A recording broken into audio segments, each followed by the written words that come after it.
Shalom, selamat pagi saudara-saudara yang dikasihi Tuhan Yesus Kristus. Selamat berjumpa dalam renungan pada pagi hari ini. Doa dan harapan saya saudara semua ada dalam keadaan yang baik, sehat, penuh sukacita, dan berlimpah berkat Tuhan. Sebelum kita mendengarkan renungan firman Tuhan, mari kita berdoa. Terima kasih Bapa di sorga, kami mengucap syukur kepadamu Tuhan Yesus karena berkat kemurahan-Mu. Dari malam hingga pagi ini Tuhan sudah memberkati, menyertai dan melindungi kami. Dan kami bersyukur untuk kekuatan, kesehatan dan segala berkat kebaikan Tuhan. Pada saat ini sebelum kami memulai segala aktivitas kami rindu mendengarkan sabda firman-Mu.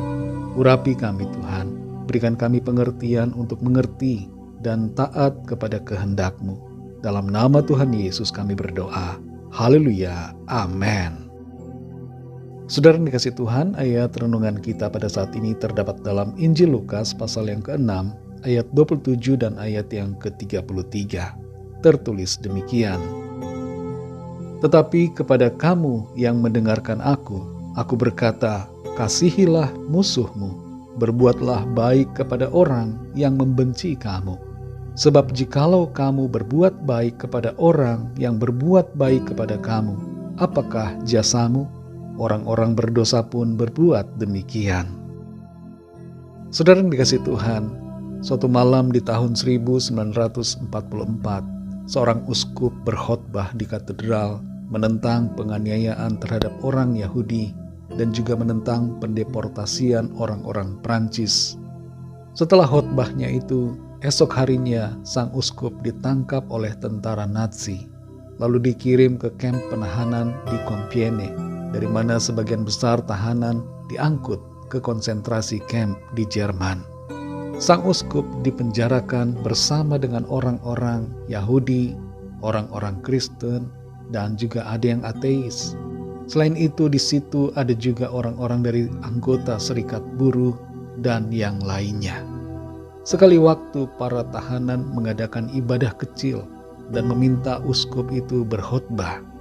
Lalu ia pun menyampaikan khotbah tentang pengampunan dan menasehati agar mereka berdoa dan mengampuni para tentara Nazi dan pemerintah Hitler. Khotbahnya menimbulkan kemarahan di kalangan para tahanan. Tapi menghadapi respon yang demikian, sang uskup mengatakan, teman-teman, saya tidak bisa memberitakan apapun kecuali apa yang Tuhan katakan, yaitu kasihilah musuhmu. Tidak lebih, tidak kurang, hanya itu yang bisa saya sampaikan. Dalam Lukas pasal 6 ayat 27 dan ayat 33, di sini Tuhan Yesus mengatakan, tetapi kepada kamu yang mendengarkan aku berkata, kasihilah musuhmu, berbuatlah baik kepada orang yang membenci kamu. Sebab jikalau kamu berbuat baik kepada orang yang berbuat baik kepada kamu, apakah jasamu? Orang-orang berdosa pun berbuat demikian. Tidak ada seorang pun yang pernah mengajarkan seperti yang diajarkan oleh Tuhan Yesus. Mengasihi musuh bukanlah prinsip dunia ini, tapi prinsip sorga. Dan itu sebabnya tidaklah mengherankan bahwa ajaran ini keluar dari mulut Tuhan Yesus, sebab ia datang dari sorga. Ia adalah Allah pencipta dunia dan semesta ini. Secara duniawi, kita inginnya membalas musuh, melampiaskan dendam, mengutuki dan tidak mau mengampuni. Tapi melakukan hal yang demikian sebenarnya membuat kita menjadi sama dengan orang yang telah berlaku jahat kepada kita. Membalas tidak akan menyelesaikan masalah, tapi justru akan membuat kita menjadi berdosa dan jatuh dalam berbagai persoalan lahir dan batin. Seperti Bapa Surgawi yang begitu baik, yang memberikan hujan bagi orang benar dan tidak benar, yang menerbitkan matahari bagi orang yang percaya dan tidak percaya, yang melimpahkan berkat pemeliharaannya bagi semua orang, maka kita pun hendaknya berbuat demikian, yaitu mengasihi semuanya, termasuk orang-orang yang memusuhi kita. Tidak akan ada perbedaan antara kita dengan orang berdosa, bila kita berbuat baik hanya kepada orang yang baik kepada kita. Itu namanya balas budi. Tapi kalau berbuat kebaikan kepada orang yang membenci kita, itu namanya kasih karunia. Dan kita adalah anak-anak Allah yang hidup. Kita perlu menyadari bahwa kita juga semuanya telah menerima kasih karunia dari Tuhan yang telah mengampuni dan menyelamatkan kita yang berdosa. Dan karena itu, sebagaimana apa yang Tuhan sudah lakukan kepada kita, mari kita lakukan juga kepada orang lain. Meskipun berat, tapi mari kita kerjakan demi kemuliaan nama Tuhan dan demi kebaikan diri kita sendiri.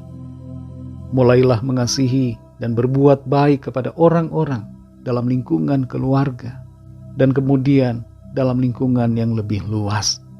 Kalau suamimu atau istrimu jadi musuh selama ini, kasihilah dia dan berbuatlah baik kepadanya. Kalau saudara berbuat yang jahat kepada suamimu yang jahat, maka saudara pada hakikatnya sama dan telah menjadi orang yang jahat. Kalau orang tuamu jadi musuhmu selama ini, kasihilah orang tuamu dan berbuatlah baik kepada mereka.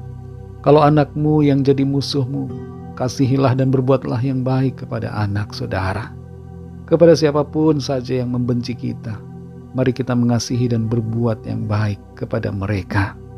Lakukanlah kebaikan yang berbeda dan milikilah kasih yang berbeda dari dunia ini. Ada berkat dan sukacita surgawi ketika kita mentaati firman Tuhan ini.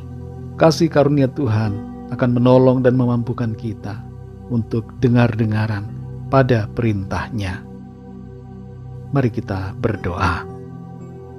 Bapa Surgawi, Bapa dalam nama Tuhan Yesus Kristus, Tuhan dan Allah kami yang hidup, Tuhan yang layak dipuji dan disembah, kami mengucap syukur untuk firman-Mu yang mengingatkan kepada kami semua untuk kami mengasihi dan berbuat baik kepada orang-orang yang memusuhi atau membenci kami. Mampukan kami ya Tuhan, sebab dengan kekuatan kami sendiri kami tidak mampu. Kami akui kami tidak sanggup ya Tuhan untuk melakukannya.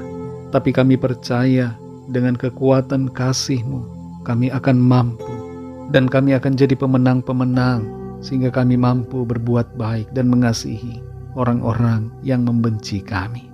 Terima kasih Tuhan untuk firman-Mu yang memberikan kami kuasa dan kelepasan dari segala ikatan, amarah, kebencian, dan dendam.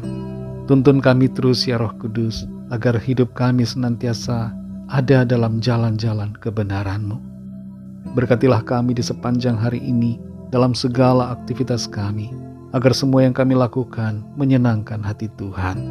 Kami bawa kepadamu setiap permohonan doa dan pergumulan kami masing-masing, agar Tuhan melawat setiap kami dan menyatakan pertolongan kuasa mujizat-Mu bagi kami. Terima kasih Tuhan, dalam nama Tuhan Yesus Kristus, Tuhan dan Juru Selamat kami sudah berdoa dan mengucap syukur. Haleluya. Mari sama-sama kita berdoa, doa Bapa kami. Bapa kami yang di sorga, dikuduskanlah nama-Mu, datanglah kerajaan-Mu, jadilah kehendak-Mu di bumi seperti di sorga. Berikanlah kami pada hari ini makanan kami yang secukupnya, dan ampunilah kami akan kesalahan kami, seperti kami juga mengampuni orang yang bersalah kepada kami. Dan janganlah membawa kami ke dalam pencobaan, tetapi lepaskanlah kami daripada yang jahat, karena Engkaulah yang punya kerajaan, dan kuasa dan kemuliaan, sampai selama-lamanya. Amin. Terimalah berkat Tuhan. Tuhan memberkati engkau dan melindungi engkau. Tuhan menyinari engkau dengan wajah-Nya dan memberikan kasih karunia. Tuhan menghadapkan wajah-Nya kepadamu dan memberikan damai sejahtera. Berkat anugerah dari Bapa Surgawi, cinta kasih karunia dari Tuhan Yesus Kristus, dalam persekutuan dan penghiburan Roh Kudus, menyertai kita semua sekarang ini dan sampai selama-lamanya. Dalam berkat nama Tuhan Yesus Kristus. Haleluya. Amin. Puji Tuhan, saudara yang dikasih Tuhan, saya percaya firman Tuhan menjadi berkat dan kekuatan buat saudara semua, dan Roh Kudus akan menolong saudara untuk lebih lagi memahami kebenaran firman Tuhan dan dimampukan untuk melakukannya dalam kehidupan setiap hari. Tuhan Yesus memberkati saudara semua. Sampai jumpa dalam renungan yang berikutnya. Haleluya.